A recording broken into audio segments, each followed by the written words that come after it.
Viewers আসসালামু আলাইকুম, আশা করি সবাই ভালো আছেন। সো আজকে আমাদের পড়ার টপিকটা হবে মেটাপ্লাসিয়া।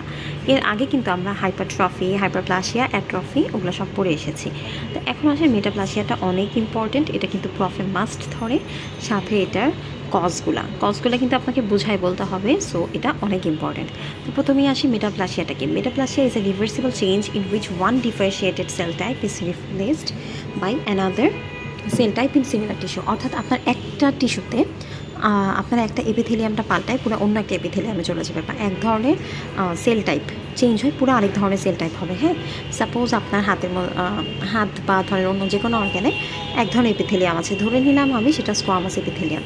সেটা কোনো কারণে চেঞ্জ হয়ে যখন কলামনার এপিথেলিয়ামে হয়ে যাবে, আর সেটা অবশ্যই রিভার্সিবল চেঞ্জ হইতে হবে, অর্থাৎ আবার কলামনার থেকে কিন্তু স্কোয়ামাস হতে পারবে, তখন তাকে আমরা বলবো মেটাপ্লাসিয়া।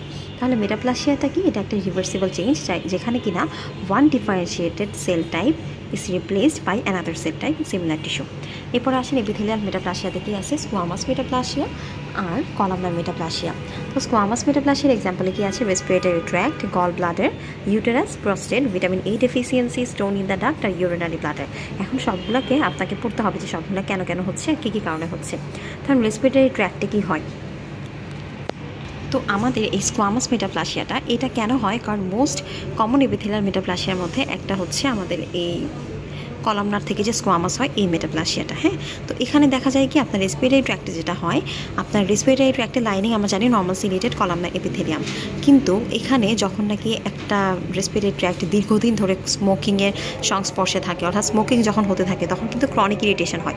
এই ক্রনিক ইরিটেশনের জন্য দেখা যায় যে এটা আস্তে আস্তে আমাদের কলামনার থেকে স্কোয়ামাস হয়ে যায়, অর্থাৎ সিরোস্ট্র্যাটিফাইড সিলেটেড কলামনার যেটা ছিল ওইটা আস্তে আস্তে চেঞ্জ হয়ে আপনার হচ্ছে স্কোয়ামাস মেটাপ্লাসিয়া হয়ে যাচ্ছে। তখন এটাকে আমরা বলছি রেসপিরেটরি ট্র্যাক্টের স্কোয়ামাস মেটাপ্লাসিয়া। ওকে, তো এটা কিসের জন্য হচ্ছে? Chronic irritation of smoking. আপনার দীর্ঘদিন স্মোক করলে তখন এটা হয়ে থাকে। গল ব্লাডার এটা কি? ধরেন গল ব্লাডার বলতে আপনার গল ব্লাডারে দুই ধরনের হতে পারে, দুই ধরনের ইনফ্লামেশন হতে পারে। একটা হচ্ছে গল ব্লাডার যদি আপনার নর্মাল ইনফেকশন হয় তখন তাকে আমরা বলছি ক্রনিক কোলেসিস্টাইটিস, ঠিক আছে। আর যদি আপনার গল ব্লাডারে স্টোন হয় তখন তাকে আমরা বলি কোলেলিথিওসিস, ঠিক আছে। কোলেলিথিওসিস যখন আপনার স্টোন হবে তখন তাকে আমরা বলবো কোলেলিথিওসিস। আচ্ছা, এরপর আসেন ইউটেরাস। তো ইউটেরাসে কি হয়? ক্রনিক সার্ভাইটিস হয়। আচ্ছা, এরপর আসেন যে প্রস্টেটে কী হবে? ক্রনিক প্রস্টেটাইটিস হবে। এটা কিন্তু আমি আগেও বলেছিলাম হাইপারপ্লাসিয়াতে। এরপর আসেন ভিটামিন এ ডেফিসিয়েন্সির জন্য কিন্তু মেটাপ্লাসিয়া হয়, অর্থাৎ এক ধরনের এপিথেলিয়াল সেল থেকে আরেক ধরনের এপিথেলিয়াল সেল হয়।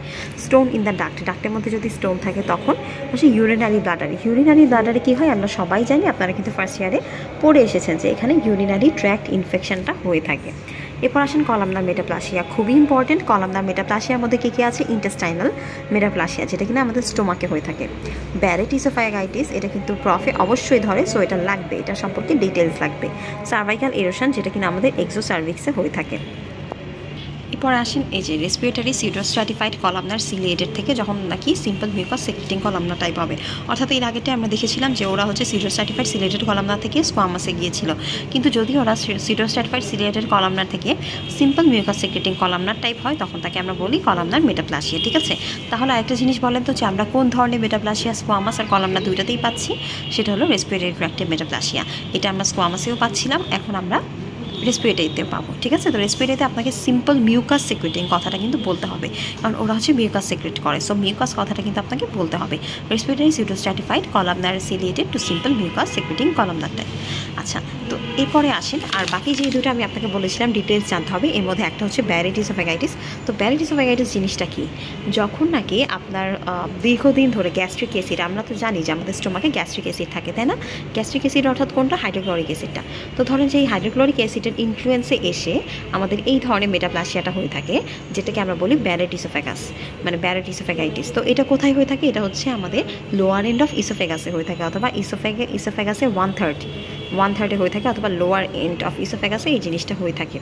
তো এটার আরেকটা নাম আছে যেটা কিনা টিচাররা জিজ্ঞেস করেন, সেটা হচ্ছে গ্যাস্ট্রো ইসোফেজিয়াল রিফ্লেক্স ডিজিজ, অর্থাৎ gastro oesophageal reflex disease, GERD।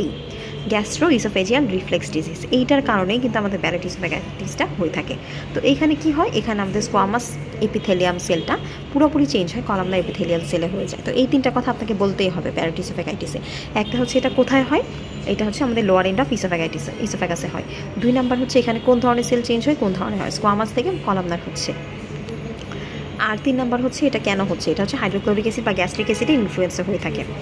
আচ্ছা, এরপরে আসেন, এরপরটা আরও ইজি, সেটা হচ্ছে connective tissue metaplasia. Connective tissue metaplasia আবার 2 ধরনের হয়, একটা হচ্ছে অসিয়াস মেটাপ্লাসিয়া, একটা হচ্ছে মেসোথেলিয়াম। অসিয়াস দেখে কিন্তু আপনারা বুঝে যাচ্ছেন যে এখানে অসিয়াস বলতে কোনো কিছু অসিফাই বা শক্ত হয়ে যাচ্ছে এরকম বোঝাচ্ছে। যেমন অসিয়াস বলতে এখানে বোঝাচ্ছে ইন স্কার্স অর্থাৎ কি কোনো ক্ষত যখন আপনার ওখানে কেটে যায় তখন কিন্তু ওখানে আস্তে আস্তে প্ল্যাটিলেট থ্রম্বোসিস হয় বা ওখানে এসে আপনার প্ল্যাটিলেটগুলো হচ্ছে জমা হয়। তো এটাকে আমরা বলছি যে অসিয়াস মেটাপ্লাসিয়া, যেটা কিনা স্কার্সে হয়। 2 নম্বর হচ্ছে ডিস্ট্রফিক ক্যালসিফিকেশন। ডিস্ট্রফিক ক্যালসিফিকেশনটা হচ্ছে আমাদের ডেড টিস্যুতে হয়ে থাকে, এটা কিন্তু আমরা পড়ে আসছি, তাই না? আমরা হচ্ছে ইন্ট্রাসেলুলার অ্যাকুমুলেশন যেটা পড়েছিলাম আইটেমটা, ওখানে কিন্তু আমরা দেখে আসছি যে ডিস্ট্রফিক ক্যালসিফিকেশন বলতে যখন কোনো ডেড টিস্যুতে আপনার ক্যালসিয়াম সল্টটা জমা হয় তখন তাকে আমরা ডিস্ট্রফিক ক্যালসিফিকেশন বলছিলাম। আর কেসিয়াস নেক্রোসিস, এটাও কিন্তু আপনারা পড়ে আসছেন একদম ফার্স্ট যে টপিকটা ছিল নেক্রোসিস অ্যাপোপ্টোসিসে ওখানে। আর হচ্ছে মায়োসিটিস অসিফিক্যান্স, এটা কি? মায়ো বলতে মাসেল, আর মায়োসিটিস বলতে মাসেলে কোনো ইনফ্লামেশন। মাসেলে কোনো ইনফ্লামেশনের কারণে যখন দেখা যায় ওখানে স্কেলেটাল এসে পড়ে বা রিপ্লেস হয়ে যায় বোন দ্বারা, তখন সেখানে মায়োসিটিস অসিফিক্যান্স হয়। অর্থাৎ আপনার মাসেলের মধ্যে যদি আপনার স্কেলেটাল ফর্ম করে ফেলে বা বোনস এসে পড়ে তখন সেখানে মায়োসিটিস অসিফিক্যান্স হবে। অর্থাৎ আপনার মাসেলগুলো পুরোপুরি অসিফাইড হয়ে যাবে, মানে আপনার হাতের মধ্যে এটা হলে আপনি হাত নাড়াতে পারবেন না, ঠিক আছে? আপনি তখন এটা মানে মোবাইলাইজ করতে পারবেন না, পুরোপুরি ইমোবাইলাইজ হয়ে যাবে। আরেকটা হচ্ছে মেসোথেলিয়াম। মেসোথেলিয়ামটা কি? স্কোয়ামাস মেটাপ্লাসিয়া অফ প্লিউরা আর পেরিটোনিয়াম। প্লিউরা আর পেরিটোনিয়ামতে আমাদের স্কোয়ামাস মেটাপ্লাসিয়াটা দেখা যায়, তো এটা হচ্ছে আমাদের মেসোথেলিয়াম। সো এই ছিল আমাদের মেটাপ্লাসিয়ার ভিডিও, আশা করি সবাই বুঝতে পেরেছেন। আর যদি কারো কোনো টপিকে প্রবলেম থাকে তাহলে কিন্তু আপনারা অবশ্যই আমাকে কমেন্ট সেকশানে জানাতে পারেন। আর তাছাড়া আপনি পরবর্তীতে কোন টাইপের ভিডিও চান বা কোনটা আপনার কাছে কঠিন লাগছে, কোনটা বুঝেন না, সেটাও কিন্তু আপনারা কমেন্ট সেকশানে জানিয়ে দিতে পারেন। তো সবাই ভালো থাকবেন, সুস্থ থাকবেন। আল্লাহ হাফিজ।